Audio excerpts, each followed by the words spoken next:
Now, before we start this deep dive into virginity, I'd like to say I like Uri Geller. I'm a fan. I gotta tell you, I'm not necessarily against him. I know a lot of people, especially magicians, have an annoying vendetta, and I think it's jealousy. It's jealousy that this guy essentially made a career and is super rich out of doing three tricks.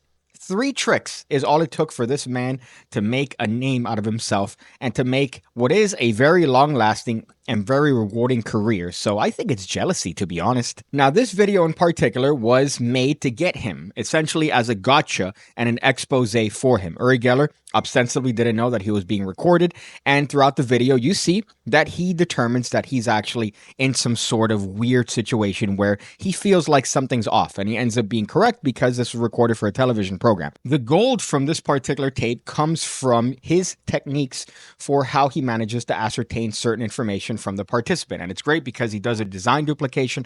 He also does a spoon bending demonstration, and it's just wonderful to see these techniques in action in what is a real life scenario. He was quite spectacular, extraordinary, and you'll see why in just a moment. But we broke a rule. Normally, when we set people up for gotchas, we talk to a manager, an agent, we talk to the family. In this case, we didn't talk to anybody at all. We did not want to alert Uri to this. We told him that there was a journalist from the Radio Times who wanted to interview him, and we took him to a hotel in the Cotswolds that he had never ever been to, with the promise that he would meet Gillian Anderson from the X-Files. Well, the journalist, of course, was one of our actresses. Amanda Wise, join us, please.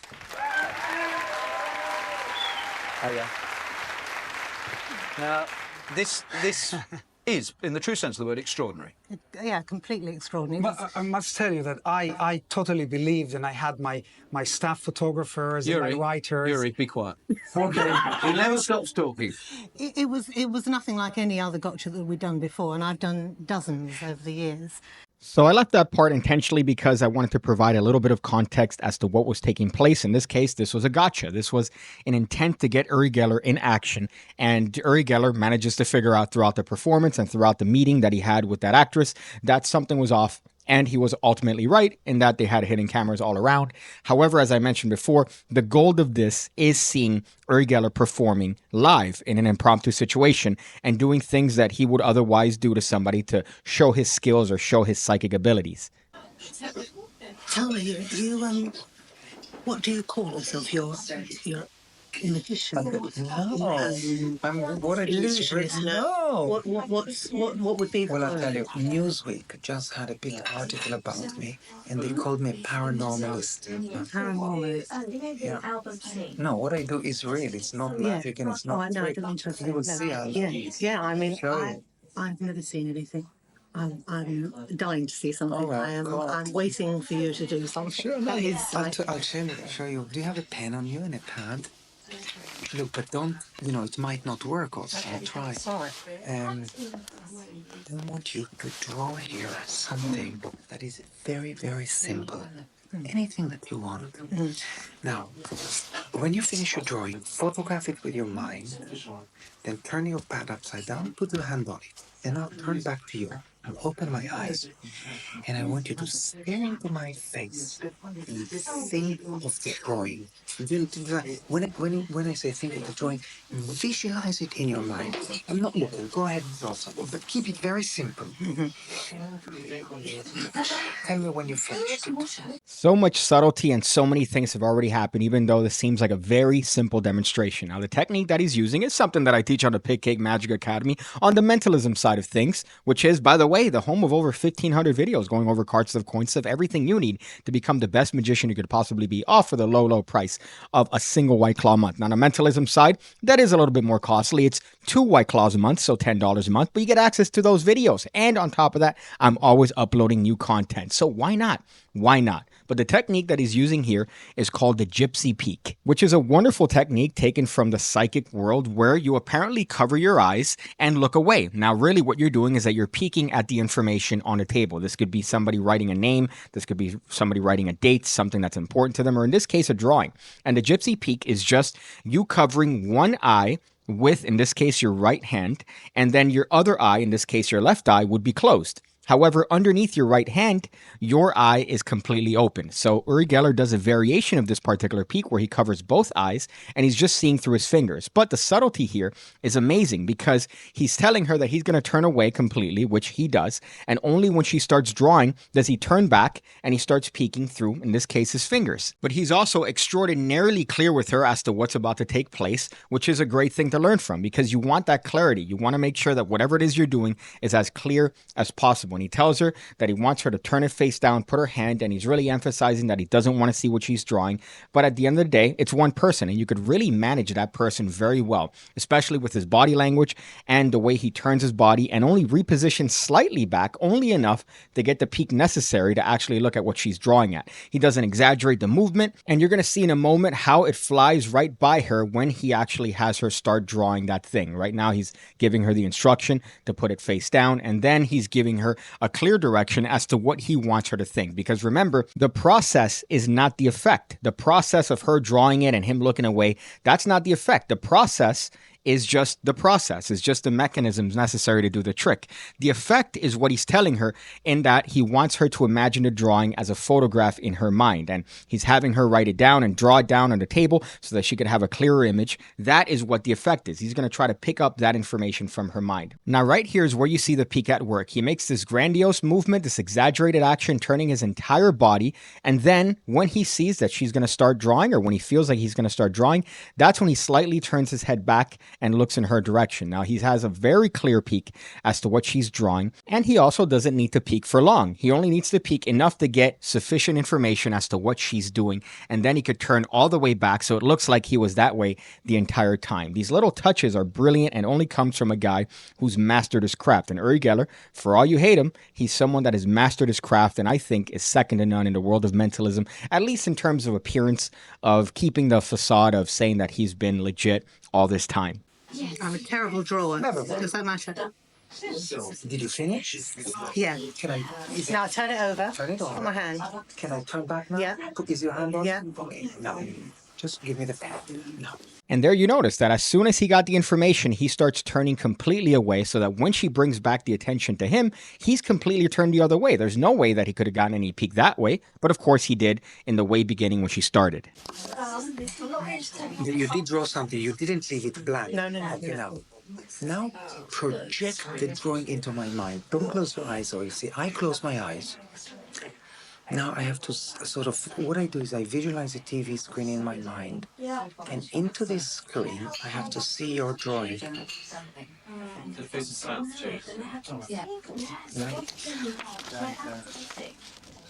Just keep drawing it in your mind over and over.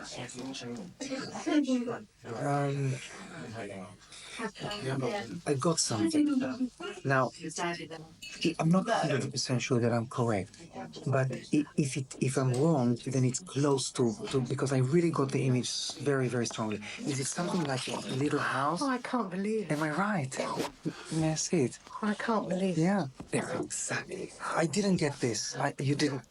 That was like the very last minute. I didn't get it. But I mean, even with the smoke coming out. I felt it very, very strong. And the door and the two windows. I can't believe You it. see, it's real. Notice the excitement, the exuberance in his voice once he sees the actual drawing that she did and he finds out that he's correct. These are all little things that you could take in your own performances, especially if you're trying to convey the idea of legitimate mental powers or, God forbid, you call yourself a psychic. And these are little things that will add and snowball throughout your performances. And he does a little clever thing in the beginning where he says, oh, you didn't draw anything, right? Like you drew something on it. You didn't just leave it blank. Again, implying that he's never seen it, implying that he's actually never seen what it is that she did on that piece of paper. So that just further separates him from ever having peeked or ever looked at what she did. And just little things like that, again, are great to add in your performances, in your sets. Yes. Will you bring a spoon for me? Yes, I'm just waiting for him to bring a teaspoon. Excuse me. Hey, would you be kind to bring me a teaspoon?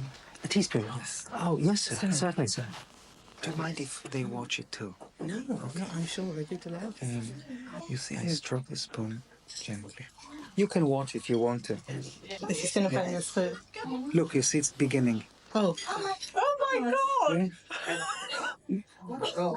I don't believe See, it's bending upwards. Just now. See, it's curling upwards. I didn't come to do a show here, but How did you do that? with my I'm doing it with my mind. Is it hot? So, no, it's totally cold. Bless you. Is it like Yes, of course. Look, it's still bending. It's still continuing. It continues for about 3 minutes.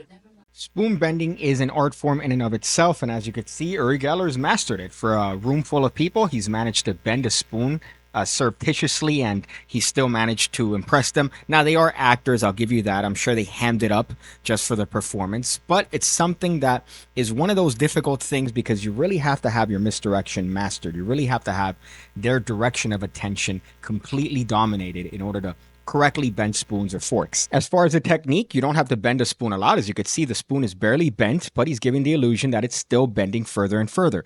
Now notice when he stands up, the larger motion of him standing up and showing the spoon to the other participant covers one more bend, where he manages to put in just a little bit more of a bend on that spoon. And if he chooses to continue off doing a separate display after that next bend, you can, because it's going to give the illusion that the spoon has bent even further. So right now he's not doing much. He's just holding it in place and slightly curving it higher and higher with his right hand. In a second here, you're going to see when he stands up and takes the spoon with both hands and puts just a little bit more of a bend. It doesn't have to be a big bend. In this case, I would say that he actually exaggerated, but as he shows it to this participant, he's already put in a bigger bend in just the larger motion of standing up. And as you're going to see here in the secondary cam, that it's a fat bend. He could continue pretending like it's bending further with another display doing the exact same thing as before, but he chooses to end the demonstration at that point. And I think that's all you need. The less, the better. Yeah. You see, on television, people think it could be a trick, and I have kept, but it's not, and it's your spoon. Yes, indeed. If you don't mind. I think you might. All right, sorry I interrupted your... Okay, this I can see. I've But shown you the two powers that really made me famous. But sometimes things happen around me that are totally mind-blowing. I'll tell you something that happened to a very credible person. Sorry, Mr. Giller. Nice to meet you. Thank you very much for that. It was wonderful. But there's something I need to say. Do you remember a television program you did a short while ago called Beyond Belief? Yes, we did, of course. You told people to get their clocks and to put them in front of the television. I mean, absolutely amazing. But there's something at home. We have a wonderful big grandfather clock. And, well, at the exact time, and I know it was the exact time of your program, it broke. Wow. You mean it stopped? It stopped. It was working. It was an energy surge. Were you all amazed by that? I'm rather put out, actually. I think maybe it cost a lot to repair the clock. £150. Oh, Seriously. I'll tell you what I'll do. This is synchronicity, really. Why don't you give me your address and I'll send you something really nice because of that, all right? Oh, I'll send you my latest book, and it's a kit, so you'll enjoy that. Really? And I'll put inside a crystal, a 40 million year old crystal in it, okay? Oh, Wow, that's quite good.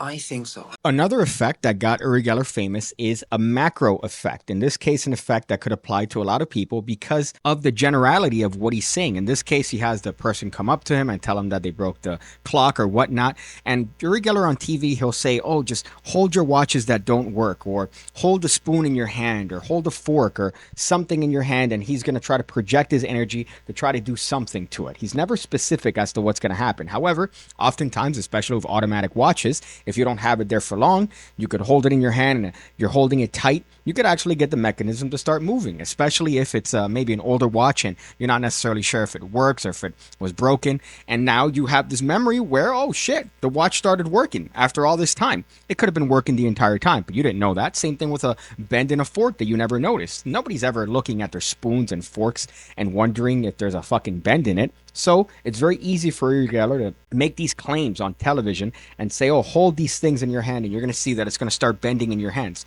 And maybe now you notice the bend that's been there all the while. It's a combination of two things. One is The Last Trick in the Bold and Subtle Miracles of Dr. Faust by David Hoy. And the other one is Remedies of the Old Witch Doctor by Banachek in his Psychological Subtleties book. My goodness, is my virginity showing here. But both those principles essentially are the idea of manifestation just based on vocalizing it. In this case, case, in the end of Dr. Faust, in that book, he talks about having these projections that you say at the end of the show, like there's going to be an airplane crash. Maybe something of a humanitarian effort might take place, or things that are generic, but if they hit, and it seems specific enough that you could take credit for it. Same thing in Banachek's book, where he talks about the remedies of the old witch doctor, where he talks about curing a headache by putting his hand on somebody's head in a weird way. Just by the very virtue of you projecting that it's going to work, typically a person might actually forget that they have a headache and actually feel better. Here, Uri Geller is doing that with objects that you might have in your house. And he's saying that by holding these objects, his energy is the thing that's moving these objects, or is going to cause them to work again, or is going to cause them to bend. Really, they've been there all the while. Hey, this story about us meeting here, is it really true? What do you mean? No, because I feel something psychically. Like, No, I mean, this lady that is coming actress, really coming. oh yeah, well, I certainly hope so. Yeah. In fact, I've asked the waiter Do you want to call her? if he can, I'll ask him if he wants. You don't.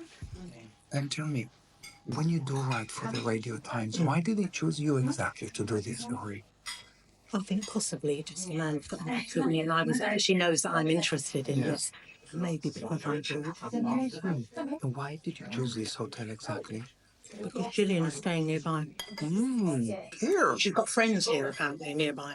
Now, obviously, I don't know what information Uri got beforehand, even if he got any information, but he definitely feels that something is off. And he's going to take credit for using his psychic intuition to figure out that he was on a gotcha television show.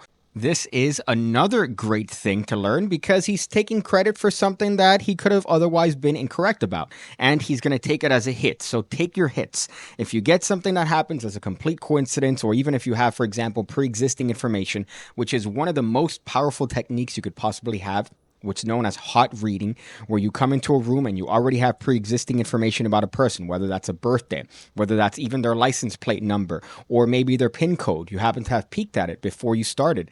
Maybe they were unlocking their phone to check a message. Use that and take advantage of that. Don't just dismiss that, because that's all valuable information that you couldn't have gotten otherwise. So if you get an opportunity, take it. Don't dismiss it. And you could see that Uri Geller is a master of that. As a matter of fact, if you keep watching this video, you're going to see that a shelf falls down and he ends up taking credit for that. But then he realizes, oh, shit, no, wait a second. This is suspicious. And he ends up finding the camera.